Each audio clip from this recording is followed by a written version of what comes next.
61. savol. Assalomu alaykum ustoz. Birinchi savol. Bir ayol doktor yoki sestra o'zining kasbiy xizmat mas'uliyati sababli bemorlarni davolashga davom qilishning hukmi nima?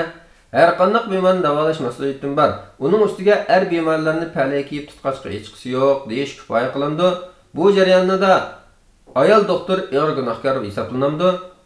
Javob: Va alaykum assalom. Birinchi, zaruriyat doirasini alqamagan va bemor bilan xoli qilmagan asosda davomlashsa bo'ladi. Tanlash imkoniyati bo'lganda o'z jinsidagi bemorni tanlasa yaxshi, lekin gunoh emas. Ikkinchi savol. Ayol doktor doktorxona nizomi bo'yicha yopqa kiyishdan cheklangan bo'lsa, uning o'rniga pushqi kengri, ishton va tizg'ichi keladigan ko'ylak kiyib xizmat qilsa bo'lamdi? Buning hukmi nima? Buning qarata qanday fikr berasiz ustoz? Javob: kiyinish masalasida cheklim qo'yilgan doktorxonalarda ishlashga majbur bo'lganlar boshqa ish o'rni tepilguncha siz degandek ozodaroq kiyinib ishlab tursa bo'ladi. 3-savol. Yuzini etgan ayol qo'linimi palay kiyib etish shartmi? Javob: ko'pchilik olimlarning nazarida yuz bilan qo'l avrat emas.